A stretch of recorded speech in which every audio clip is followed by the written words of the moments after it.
une nouvelle émission sur Guérit TV Monde, La Position. Tous les mercredis à 21h sur votre web télévision. Prenez le rendez-vous pour savoir la position ou la lecture de tel ou tel acteur politique sur des sujets brûlants de l'actualité. Guérit TV Monde, le leader des web TV. Bienvenue dans votre émission hebdomadaire La Position ce mercredi 15 novembre 2023. Nous avons l'honneur d'accueillir à nouveau l'honorable Kamel Ouassagari, député du Parti Les Démocrates, dirigé par l'ancien président du Bénin, Boni Yayi. L'émission revêt une importance particulière alors que le pays se prépare pour les élections générales de 2026. Sur fond de demande du président Yayi d'une mission internationale pour évaluer le cadre institutionnel électoral.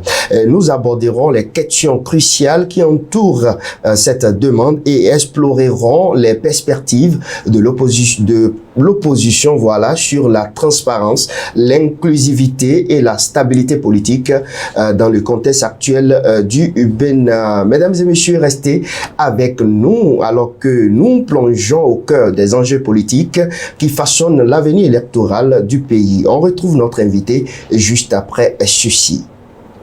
Mission spéciale fécondation in vitro à la clinique Saint-Nicolas. Un traitement d'azospermie chez l'homme. Procréation médicalement assistée pour les femmes âgées de 43 à 55 ans et qui désirent avoir un enfant. Tout cela est possible chez nous. Enregistrez-vous dès maintenant à la clinique Saint-Nicolas située à Porte-Novo, quartier Agbokou à 100 mètres du terrain de football. Contact plus 229 95 96 72 97 96 95 69 50 96 11 24 81. Honorable Kamel Ouassagari, bonjour. Bonjour. Merci d'avoir accepté une fois encore notre invitation. C'est toujours un plaisir d'être au niveau de vos studios. Merci. Kamel Ouassagari, vous êtes député à l'Assemblée nationale du Bénin et député du Parti Les Démocrates. Pouvez-vous expliquer les raisons derrière la demande du président de votre parti, Dr Boni Yayi, ancien président du Bénin, pour une mission internationale sur le cadre institutionnel des élections de 2026 au Bénin? Merci. Je tiens quand même d'abord à remercier les téléspectateurs. Et j'aimerais faire un rappel. En 2011, lorsque pour la première fois on devait utiliser la liste électorale permanente informatisée, qui a été dirigée, dont la confection a été dirigée premièrement par l'honorable Epiphane Kenom, qui était un député de l'opposition au régime de Yayi en ce moment, qui après a été changé par l'honorable Alifali Bako, qui est également un député de l'opposition du groupe G13 en ce moment. Il dit bien, et l'enrichissement des Béninois qui avait été réalisé à 83%, la plupart des Béninois au sein de l'opinion publique et des partis de l'opposition ont estimé qu'il avait encore des Béninois qui n'étaient pas encore enregistrés, malgré que 83% par rapport à d'autres pays, c'était quand même acceptable. Donc, avant les élections présidentielles de 2011, il a surtout différent, pour faire baisser la crise, on a dû accepter que le président a dû accepter qu'il y ait un enrichissement complémentaire qui se fasse avant les élections présidentielles. Ce qui a été lancé à l'époque. Ce qui avait été lancé à l'époque. Donc, c'est pour dire que la liste électorale c'est tellement important dans le système électoral béninois. Il faut que tout le monde puisse avoir son mot à dire. Je le dis, je fais ce petit rappel pour expliquer également que lors des dernières élections législatives, sans hypocrisie, tous les acteurs politiques ont su qu'il y avait quand même assez de problèmes sur la liste électorale. Parce que plusieurs électeurs n'ont pas pu retrouver leur nom au niveau des bureaux de vote où ils avaient l'habitude de voter. Et ce qui a fait baisser en grande partie le taux de participation Ouais, moi, je prends l'exemple de la commune où j'ai eu à voter. Il y a plusieurs personnes qui ont retrouvé leur nom dans la plateforme à plus de 45 km du village où ils devaient être. Donc, c'est pour dire que c'était au niveau de toute l'étendue du territoire national. Donc, à travers ce développement, vous donnez raison à votre président du parti?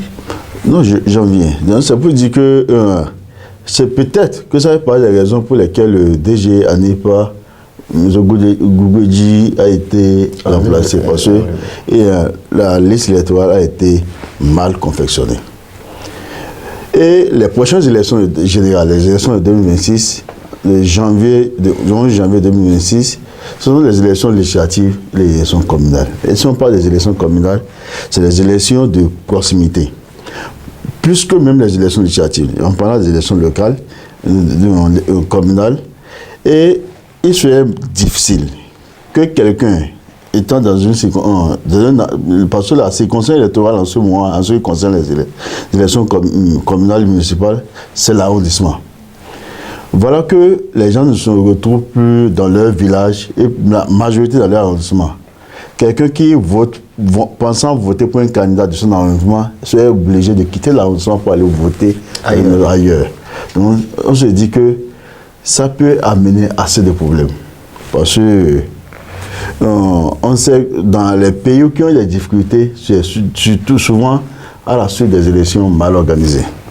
Et si je prends le protocole additionnel de la CEDEAO sur la démocratie et la bonne gouvernance, je lis dans son article 1, petit b, il est dit « Toute accession au pouvoir doit se faire à travers des élections libres, honnêtes et transparentes ».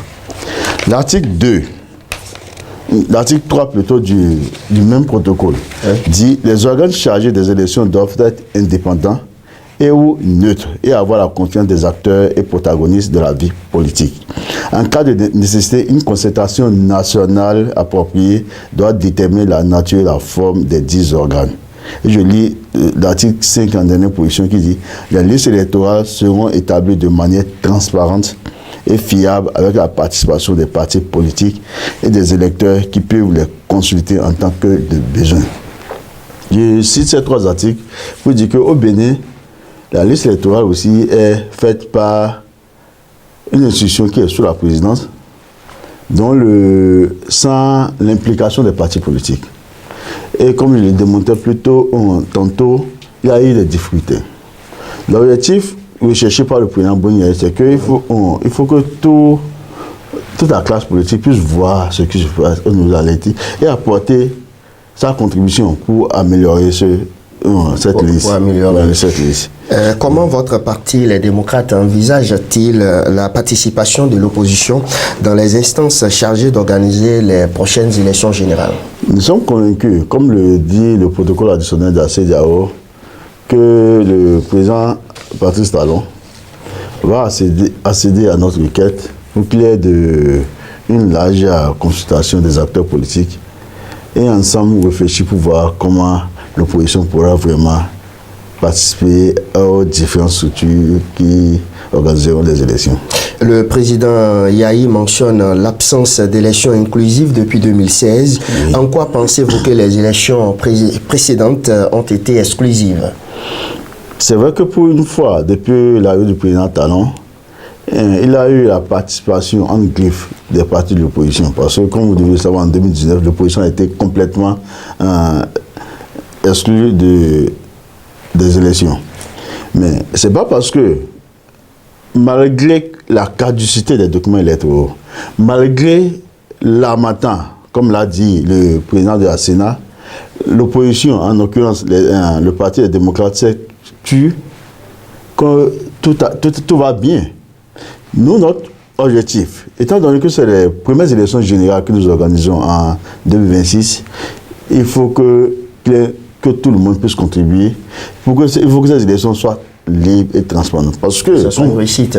Ça soit une réussite. Parce que après 2026, le président Patrice Talon, l'entrant dans le cercle des anciens présidents, avec le président Yahi et le président de Sefa Dieudonné Segou. Donc il faut qu'il puisse quitter en laissant un pays, en organisant des élections festives Et c'est pour aider le président Patrice Talon à organiser les élections festives que le président Yahya Boni est en train de demander à la communauté de venir auditer tout le système électoral pour des élections libres, transparentes et inclusives. Donc c'est pour une bonne cause. C'est pour une bonne cause.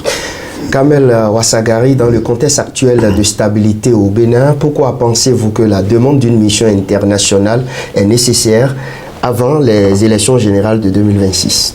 Peut-être que c'est une stabilité apparente. Si on a encore des prisonniers politiques, qu'on demande chaque jour de la libération des acteurs politiques, des exilés politiques, et aussi la misère ambiante, peut-être que c'est une stabilité politique. Et comme on le dit, la paix c'est un comportement.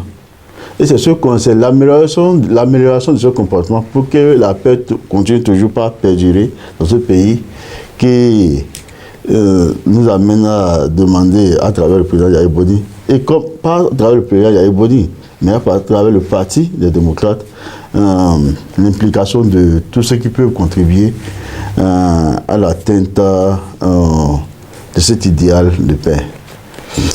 Comment votre parti prévoit-il d'assurer la transparence et l'équité des prochaines élections sans la participation de l'opposition dans les instances appropriées? Je suis convaincu que l'opposition serait présente dans les instances qui organiseront les élections. On a fait une demande. Je sais que le président Patrice Talon, comme lui l'a dit lui-même, qui compte quitter le pouvoir en 2026 en triomphe. Porté en triomphe. Vous êtes porté en triomphe. Donc je suis sûr qu'il va céder. Il va céder. Vous négociez ou c'est votre droit? Il va céder à notre demande. Pas céder. D'accord. Merci beaucoup. Merci. Nous poursuivons toujours ce numéro de votre émission La Position. Le président Yahi évoque également la libération des détenus politiques et le retour des exilés politiques. Comment votre parti compte-t-il contribuer à cette cause? Je pense que déjà au niveau du Parlement, le groupe parlementaire Les Démocrates a introduit, bien qu'on soit minoritaire, a introduit une loi portant amnistie des détenus politiques et prisonniers politiques et le retour des exilés. C'est vrai que plusieurs choses se disent, mais vous devez comprendre que à notre niveau, on ne viendra pas à chaque fois sur les plateaux, bien au niveau de l'opinion, pour dire voilà ce qu'on fait. Mais je crois qu'on a des rencontres que nous menons, parce que nous sommes convaincus, nous sommes conscients que seuls nous ne pouvons pas faire prospérer cette loi. On a rencontré l'Union islamique. On a introduit une demande auprès du clergé. On attend incessamment qu'ils nous invitent. On a également une demande auprès des anciens présidents de l'Assemblée nationale pour qu'ils puissent ensemble nous aider à convaincre. Et aussi, on discute avec nos collègues. C'est vrai que certains parmi eux disent que nous voulons être seuls. Nous voulons être seuls à bénéficier de cette victoire. Mais ce n'est pas une question de bénéfice.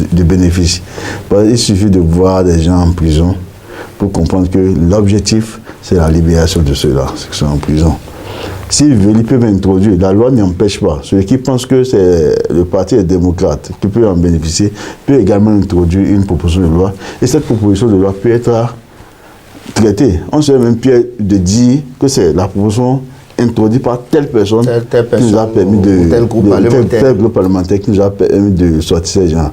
Je profite pour lancer un appel pour leur demander de nous aider vraiment pour que nos compatriotes qu'on puisse les faire sortir de la prison. Et c'est pour ceux qui sont des exilés politiques puissent l'entrer tranquillement. On en a besoin. Il faut qu'ensemble nous participons tous à la construction et au développement de notre pays. Ça vous choque là, hein? Ouais. Je suis allé là-bas il y a 2 semaines. Ça ne va pas. Ça ne va pas. Pouvez-vous, Kamel Ouassagari, clarifier la position de votre parti sur la suggestion de l'ex-président Boni Yahi d'organiser une concertation nationale avant les élections générales? On en parlait justement, oui, mais pas de façon approfondie. Oui, comme je dis, ça fait partie des documents contenus dans le protocole additionnel de la CEDEAO, où il faut chaque fois pour la transparence, c'est possible qu'il y ait une concertation nationale. Et je pense que le président, avec succès passé sur le dossier Niger, je suis convaincu que notre président, le président de la République, le président Patrice Talon, est soucieux du respect des décisions des institutions régionales et internationales. Et comme la CEDEAO a prescrit, à chaque fois qu'on pense qu'il y a des difficultés, qu'il y a des concentrations, je pense que c'est dans cette idée que le président Boni Yayi invite le président Patrice Talon à organiser de larges concertations pour permettre une bonne participation pour aborder 2026. Quelles sont les leçons tirées des élections passées que votre parti appliquera pour garantir des élections pacifiques et transparentes en 2026? L'élection passée, oui. 2023. Comme je le disais tantôt, ce n'est pas parce que le Parti démocrate n'a pas fait du bruit que ça veut dire que tout s'est bien passé. La Sénat a également évalué. La Sénat a évalué l'organisation de ces élections. Et la Sénat même reconnaît qu'il y a eu des difficultés. Donc c'est d'amener le Sénat à corriger les difficultés qu'elle-même a enregistrées et discuter avec toutes les parties, surtout les formations politiques, la société civile, qui aussi était sur le terrain, pour qu'ensemble on puisse s'asseoir pour voir comment, comme l'avait fait le président Yayi Boni. Ce n'est pas la première fois que le président Yayi Boni